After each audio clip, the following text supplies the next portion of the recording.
Ava Morgan stared at the formal white envelope on her doormat, her name written in her mother's perfect handwriting. For a moment, her heart lifted. Her sister Emily's wedding was coming up, and even though no one had said a word to her, Ava hoped, just hoped, that maybe this was the invitation. Maybe her parents were finally trying to include her in something important. Maybe this time would be different. She sat on her small couch, carefully opened the envelope, and pulled out the single sheet inside. Her smile faded. It wasn't an invitation. It was an invoice. Amount due, $150,000. Reason, shared family obligation.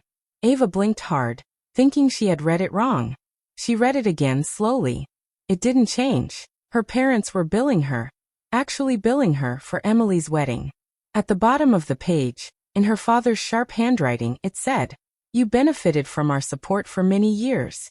It is only fair that you contribute to your sister's special day. Please make payment immediately." Ava felt her chest tighten. Support? What support? She had paid for her own school supplies, her own clothes, her own college. Emily had always been the one who got everything. Private dance lessons, expensive summer programs, a car at 16. But Ava? She had worked part-time jobs since she was 15 just to survive. Her hands shook as she reached for her phone. Maybe it was a joke. Maybe they had sent it by mistake. But before she could call them, her notifications began buzzing. Dozens of Instagram stories. People smiling, laughing, dancing at a beautiful wedding. Emily's wedding. A wedding Ava didn't even know had already happened. She tapped through videos of her sister in her wedding dress, her parents smiling proudly beside her, Emily tossing her bouquet, everyone cheering.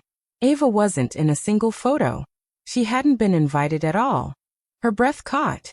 The room felt smaller and smaller. She opened her parents' contact, ready to ask what was going on, but the message bubble turned gray, blocked. They had sent her the invoice, and then blocked her. Ava sat frozen on her couch, the soft hum of her old refrigerator the only sound in the apartment. The envelope, the letter, the bright wedding pictures on her phone. It all felt unreal, like some cruel nightmare she hadn't woken from yet. Her throat burned, but the tears wouldn't come. She felt nothing. Completely numb. Empty. She whispered into the quiet room, barely hearing her own voice. What did I ever do to deserve being treated like I don't exist? The question hung in the air, unanswered. All she could feel was the sharp, cutting truth settling deep inside her. She had always been the outsider in her own family. And now they had finally made it clear. They didn't want her at all. The betrayal wrapped around her like cold water. And somewhere inside that numbness, something inside Ava began to change. Ava Morgan grew up in a home where love never felt equal. From the moment she was old enough to understand anything, she knew one thing for sure. Emily, her older sister, was the favorite. Everyone knew it. Their parents, Thomas and Linda Morgan, didn't even try to hide it. Emily was the golden child. Perfect, talented, adored. She got private school, dance lessons, weekend trips, new clothes every season, and all the attention any child could ever want. When she said she wanted to dance professionally, their parents put her in the best dance college they could find, paid for her costumes, her classes, her travel, everything. Ava, on the other hand, grew up hearing things like, "Why can't you be more like Emily? Stop making problems. You always take things too personally." Whenever something went wrong in the house, Ava was the one blamed. If Emily broke something, Ava was blamed for leaving it where Emily could touch it. If Emily threw a tantrum, Ava was blamed for upsetting her. If Ava ever spoke up or cried, she was told she was dramatic or ungrateful. By the time Ava was 15, she understood clearly that she was on her own. She started working part-time jobs, cleaning tables at a cafe, helping at a grocery store, babysitting, anything she could find. She used the money to buy her clothes, her school supplies, even pay for school trips that her parents refused to fund. While Emily showed off new designer dresses, Ava wore whatever she could afford from discount racks. College was no different. Emily's dance college was fully paid for. Ava got nothing. She had to apply for scholarships, take out the smallest loans she could, and work part-time at night to keep herself afloat. She studied during her lunch breaks, stayed up late to finish assignments, and still managed to graduate with honors. But her parents never said congratulations. They didn't attend her graduation. They didn't send flowers. They never even asked how she was doing. To Thomas and Linda, Ava was simply the child who would survive on her own.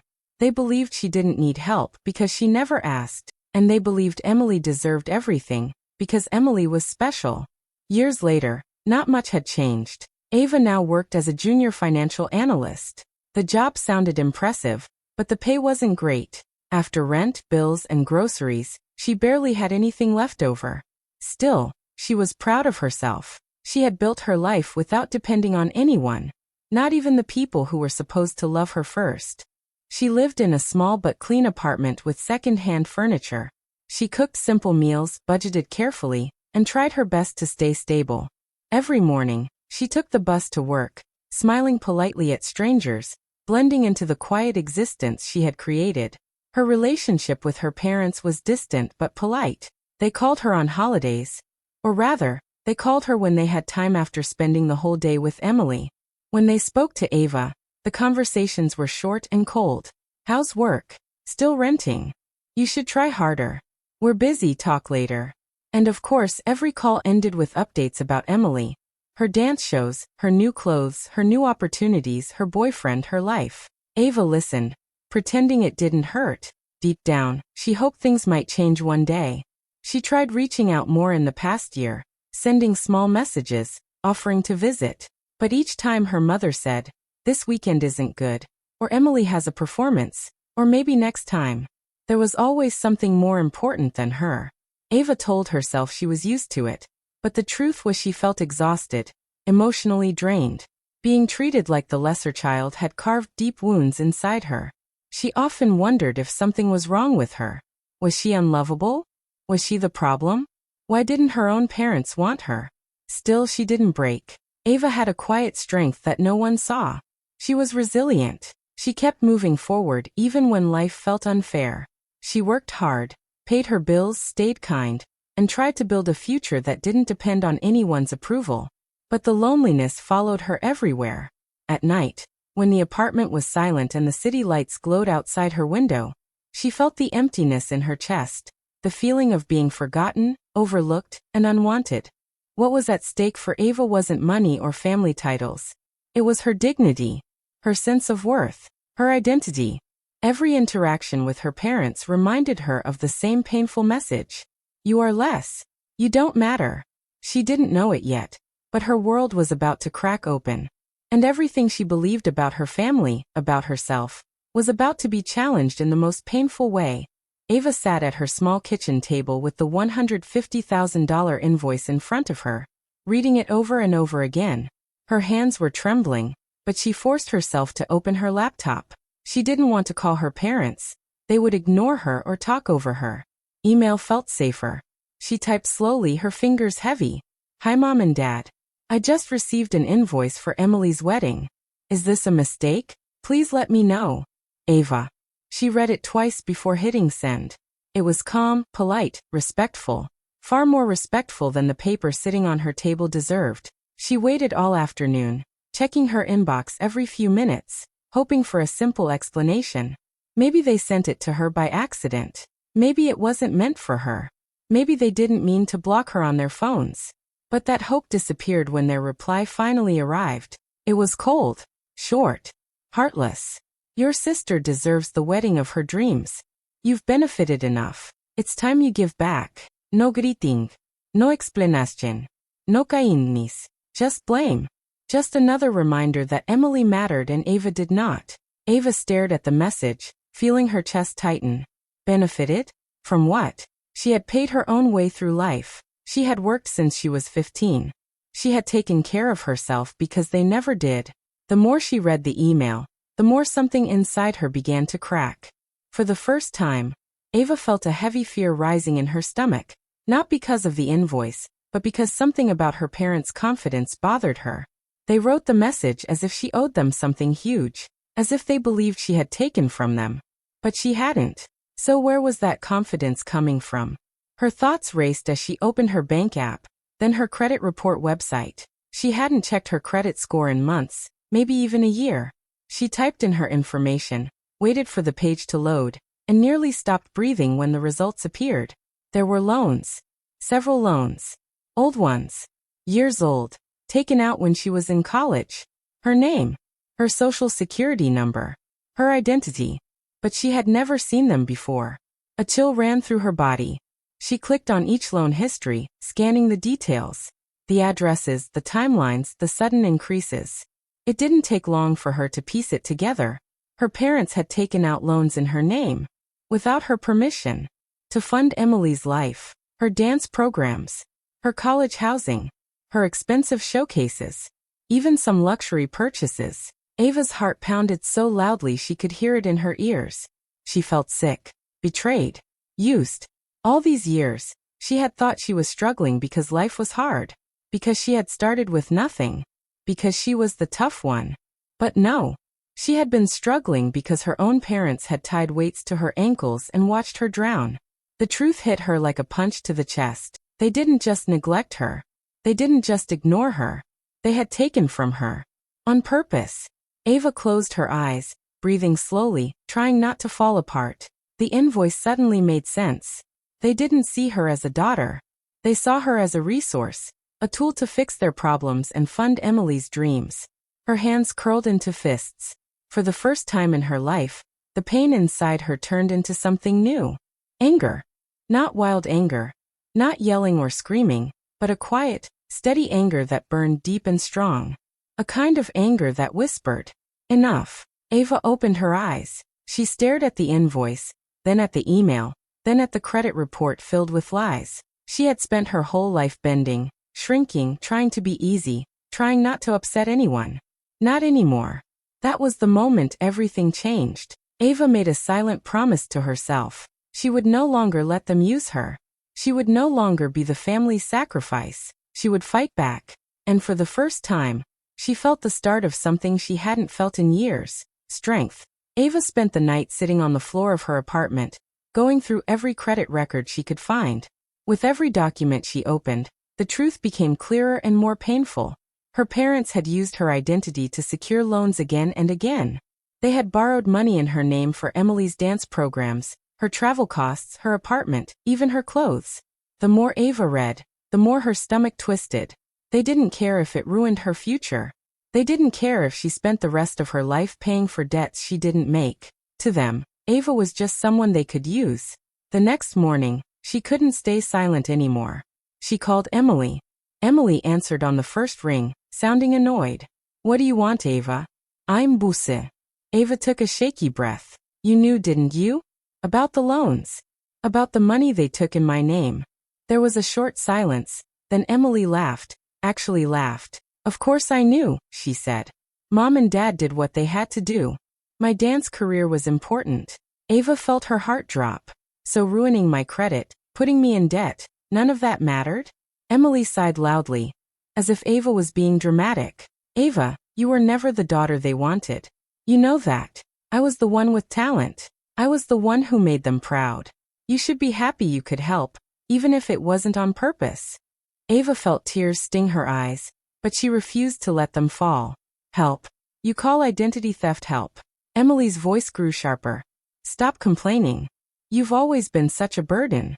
Mom says you should be grateful they even kept you around." Those words cut deeper than anything Ava had heard before. Years of silence.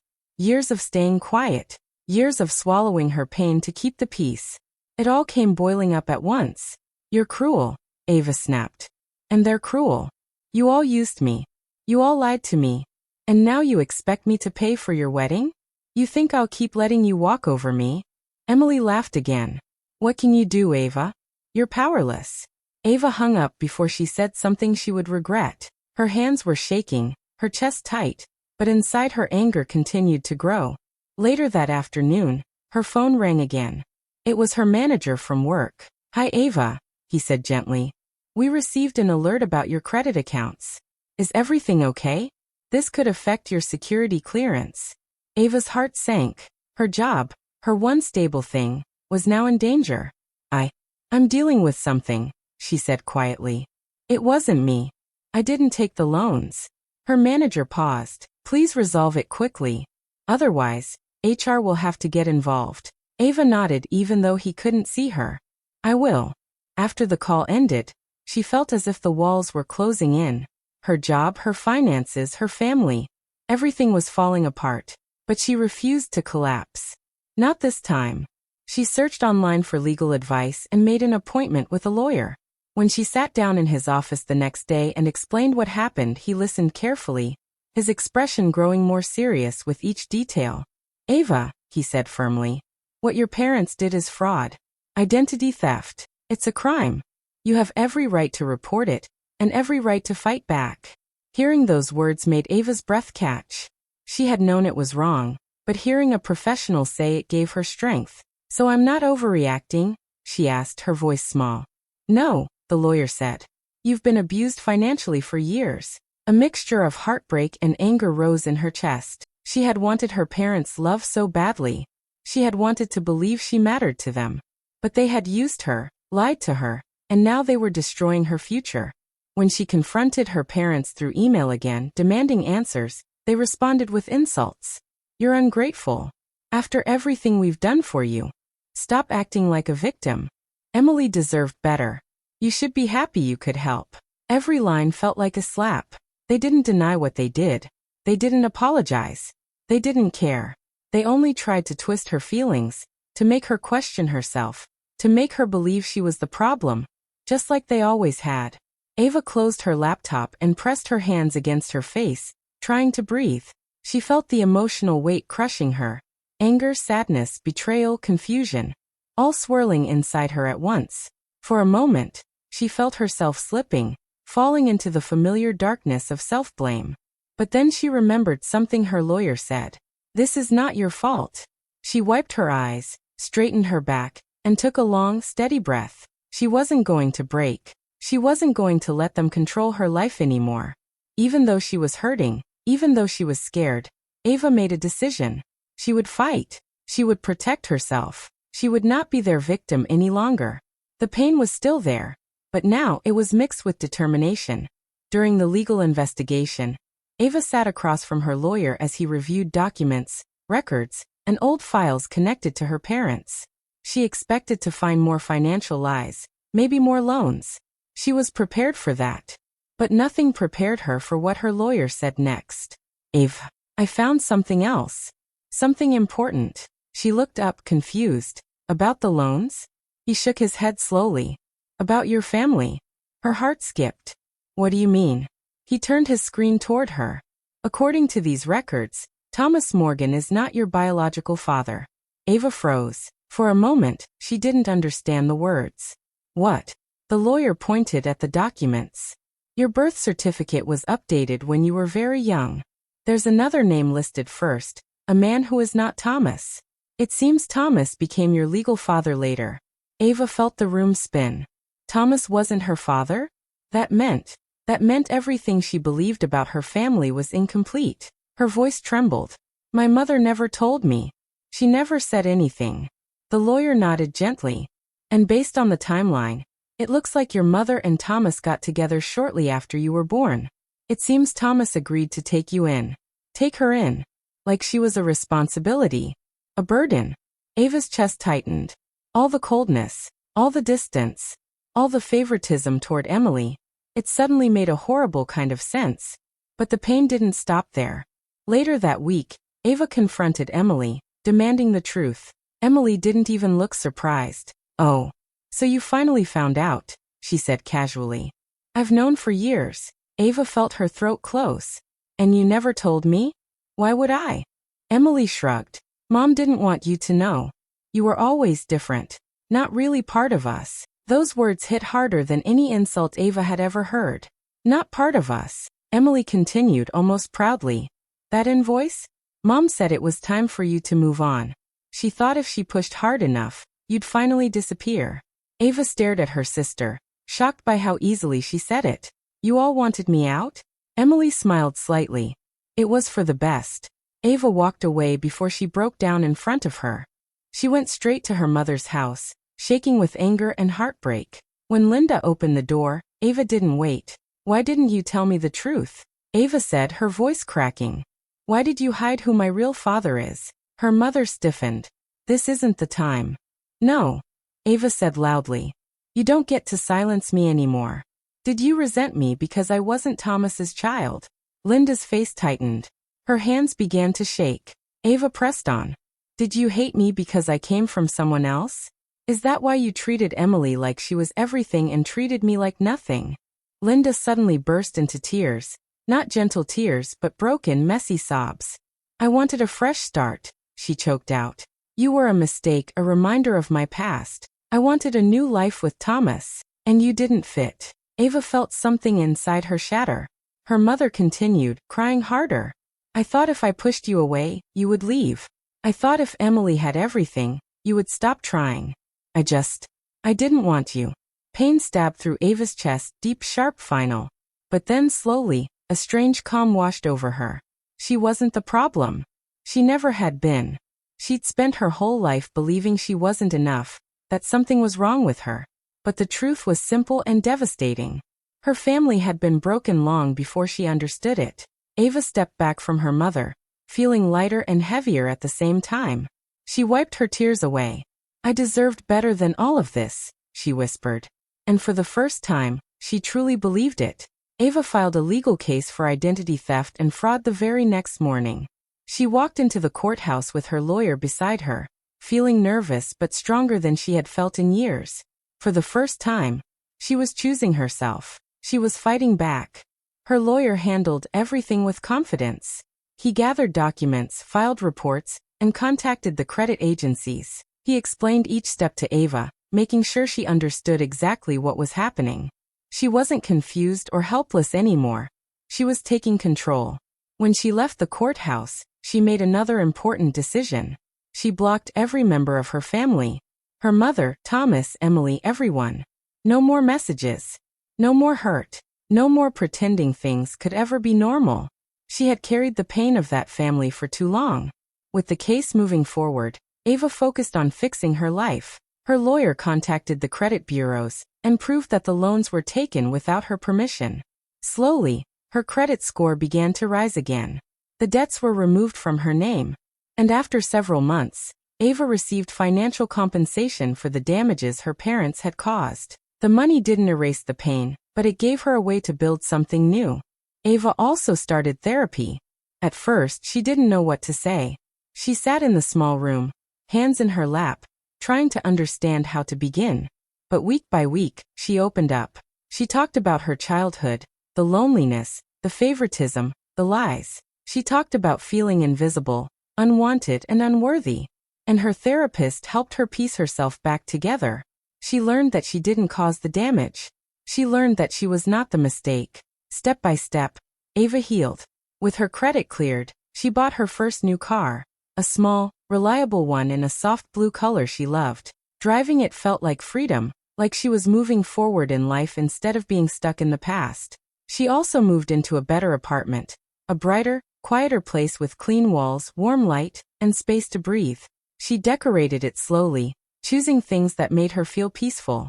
And she made new friends. Real friends. People who cared about her, who listened when she spoke, who invited her out and supported her without expecting anything in return. People who reminded her that family isn't only blood, it's kindness, trust, and love. For the first time in her life, Ava didn't feel alone. She chose peace over approval. She chose herself over their expectations. She stopped chasing people who never wanted her, and instead began building a life with people who valued her. Her past had hurt her deeply, but it no longer controlled her future. Ava was finally free. Months later, Ava received a long message from an unknown number. When she opened it, she realized it was her parents. Emily's marriage had collapsed. Her husband had left only a few months after the wedding, and now her parents were desperate. They said they needed support, financial help, emotional help, anything Ava could give. They wrote things like, "We're still family. You're the only one we can turn to. Please help us."